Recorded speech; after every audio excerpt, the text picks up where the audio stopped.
नमस्कार दोस्तों, वेलकम। स्वागत है आप सभी का एक बार फिर से आरएस जंक्शन पर। दिनांक 5 जुलाई 2021 के करंट अफेयर्स पर आज हम चर्चा करेंगे। तो चलिए शुरुआत करते हैं। गुलदस्ता का मई माह तक के अंक जो हैं आपको अवेलेबल है हमारी एप्लीकेशन पर। तो आरएस जंक्शन नाम से एप्लीकेशन है जहां से आप इसे प्राप्त कर सकते हैं। हिंदी और इंग्लिश दोनों लैंग्वेज में है। इसके अलावा राजस्थान इकोनॉमिक रिव्यू जो कि एक महत्वपूर्ण दस्तावेज है राजस्थान सरकार का, जिसमें से राजस्थान की अर्थव्यवस्था से संबंधित सभी पहलुओं पर विस्तार से जानकारी मिलती है। उसी पर मेरा एमसीक्यू क्वेश्चंस का टेस्ट सीरीज चल रहा है। तो आरएस, एसआई और आरपीएससी के बाकी जितने भी एग्जाम हैं उनमें बहुत इंपॉर्टेंट है, तो आप इसका भी लाभ वहाँ से उठा सकते हैं। चलिए शुरुआत करते हैं आज की कक्षा की हमारे पहले प्रश्न के साथ। दोस्तों, हाल ही में केंद्र सरकार द्वारा 5 जुलाई 2021 अर्थात आज के दिन जो है एक नई राष्ट्रीय पहल की शुरुआत की गई है और इस राष्ट्रीय पहल का नाम रखा गया है निपुण भारत।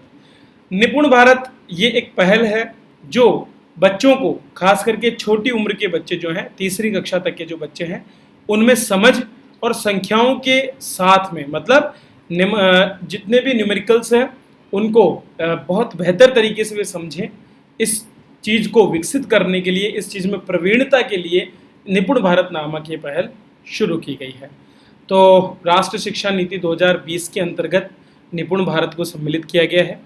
निपुण भारत मिशन का उद्देश्य आधारभूत साक्षरता, जो बेसिक एजुकेशन है बच्चों के लिए, ठीक है, एलिमेंट्री एजुकेशन जो है वो, और संख्यात्मकता के सार्वभौमिक अधिग्रहण को सुनिश्चित करना। मतलब क्या होता है, आप देखते हैं कि आजकल के जो बच्चे हैं उनको पहाड़ी बोलना भी ढंग से नहीं आता है।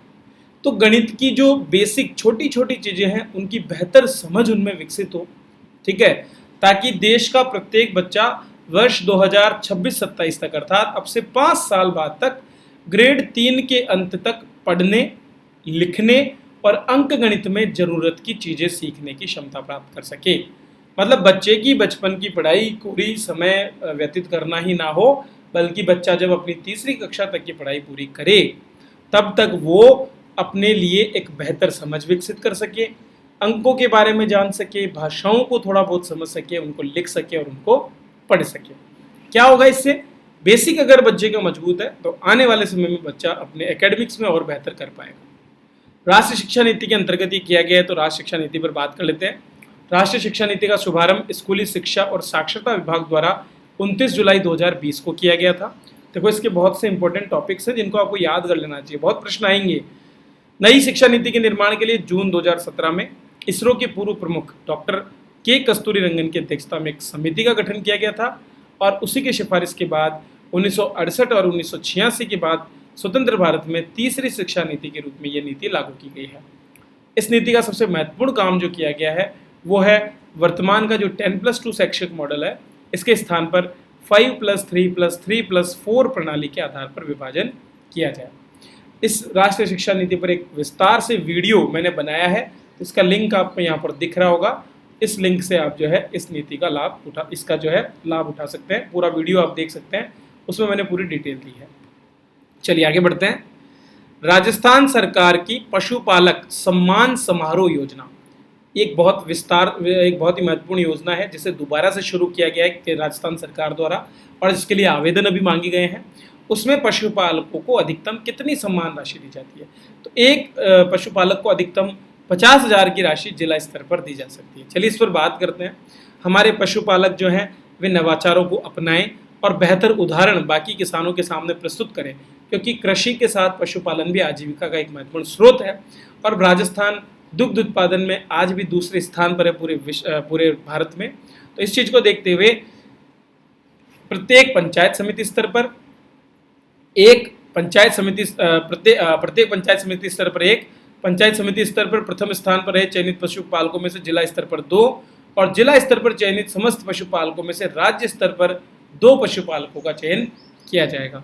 पंचायत समिति स्तर पर पशुपालक को 10,000, जिला स्तर पर 25,000 और राज्य स्तर पर 50,000 रुपये की राशि एज ए पारितोषिक दी जाएगी, एज ए इनाम जो है इनको दिया जाएगा। चलिए अगला प्रश्न देखते हैं।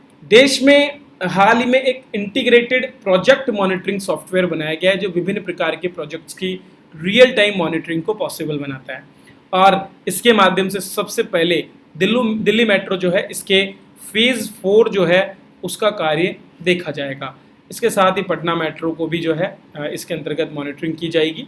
तो देश में बने इंटीग्रेटेड प्रोजेक्ट मॉनिटरिंग सॉफ्टवेयर जो कि इंडिजीनियसली तैयार किया गया है, उसके माध्यम से दिल्ली मेट्रो के फेज 4 का काम शुरू होगा, मॉनिटरिंग होगी।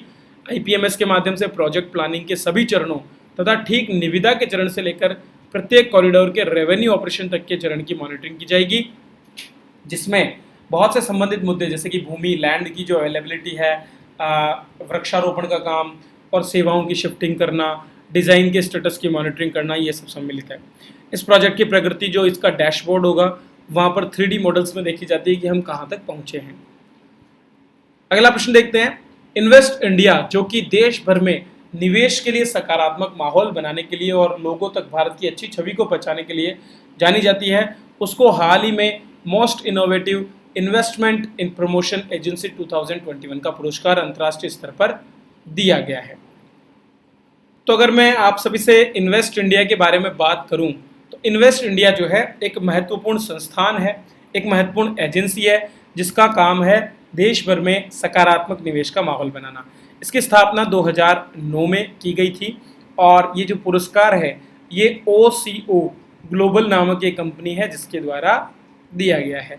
OCO ग्लोबल ने, जो कि अंतर्राष्ट्रीय स्तर की एक कंपनी है जो इन्वेस्टमेंट को ट्रैक करती है पूरी दुनिया में और इसके माहौल के बारे में रैंकिंग्स देती है, उसके द्वारा हाल ही में most innovative investment promotion agency के रूप में इन्वेस्ट इंडिया को पुरस्कार प्रदान किया गया है। आगे बढ़ते हैं और बात करते हैं अगले प्रश्न की।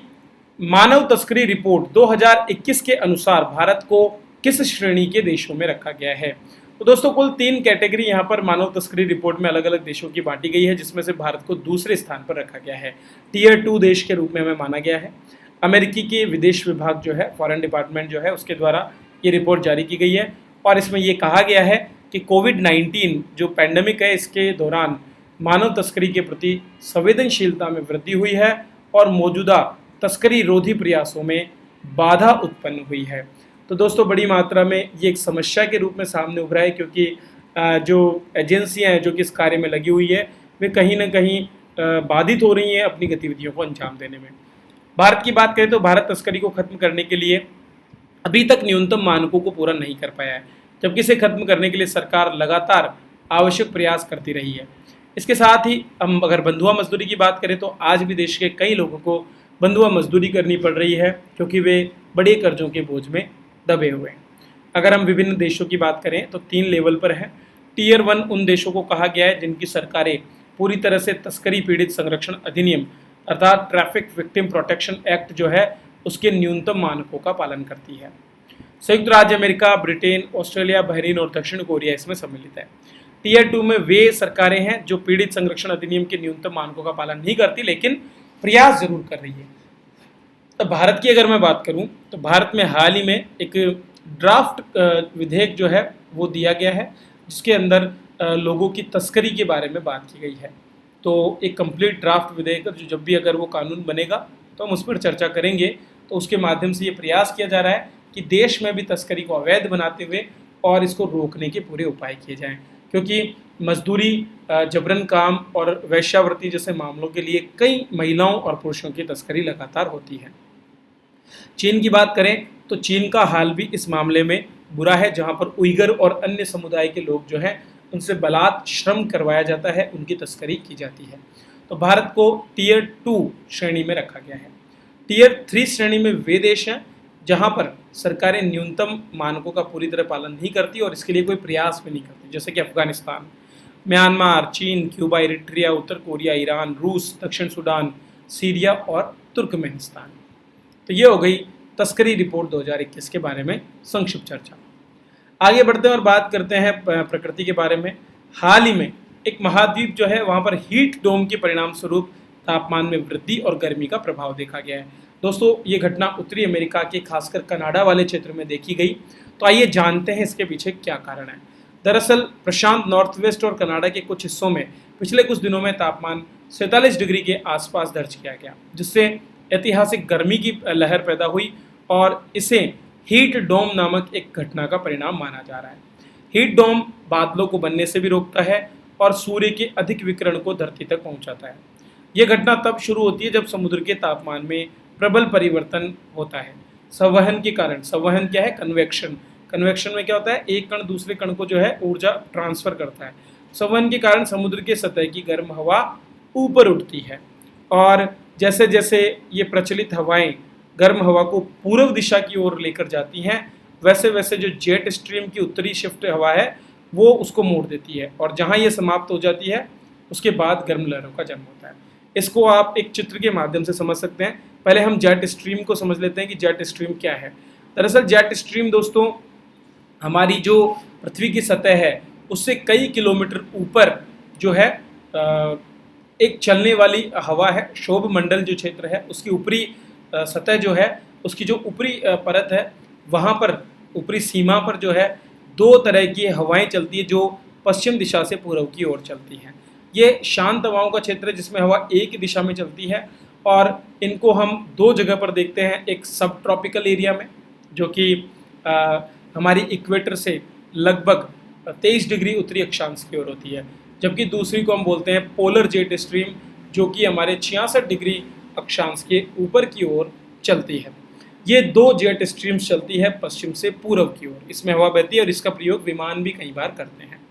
अब होता क्या है कि जो पोलर जेट स्ट्रीम है वो कई बार अपनी स्थिति में बदलाव करती है। कैसे?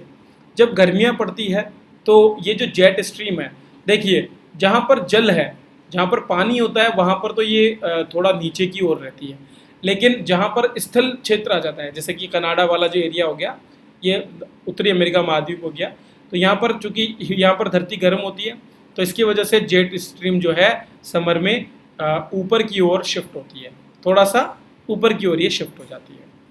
इसके बाद में जो गर्म हवा है वो ऊपर की ओर एक्सपेंड होती है और बहुत बड़ी मात्रा में जो है यहाँ पर एक हीट की स्थिति पैदा होती है। ठीक है, अब ये एक मान के चलिए गोल से ढक्कन के रूप में हो जाती है सीमा। यहाँ पर ये गर्म हवा जो है ये हवा नीचे से उठने वाली हवाओं को दबाती है। जेट स्ट्रीम जो है क्या करती है, नीचे से जो गर्म हवाएं ऊपर उठती है उनको वापस से नीचे की ओर ही प्रेस करती है।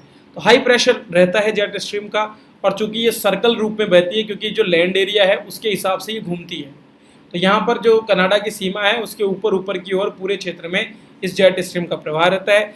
ये जेट स्ट्रीम लगातार हवाओं को नीचे की ओर दबाती है और ये जो गर्म हवा है वो फिर लहरों के रूप में धरती पर फैलती है और इसी वजह से वहाँ पर तापमान में वृद्धि होती है।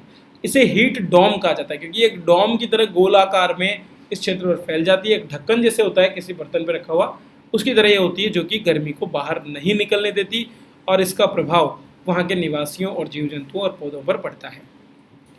तो ये बात हो गई हीट डोम के बारे में। तो चलिए दोस्तों, इसी के साथ हमारे करंट अफेयर्स को मैं यहीं विराम देता हूँ। अगली कक्षा में मैं आपसे फिर मिलूंगा कुछ बेहतरीन करंट अफेयर्स लेकर। तब तक आप इसे लाइक करें, शेयर करें दोस्तों के साथ और जुड़े हमारे साथ। वीडियो देखने के लिए आप सभी का बहुत बहुत धन्यवाद।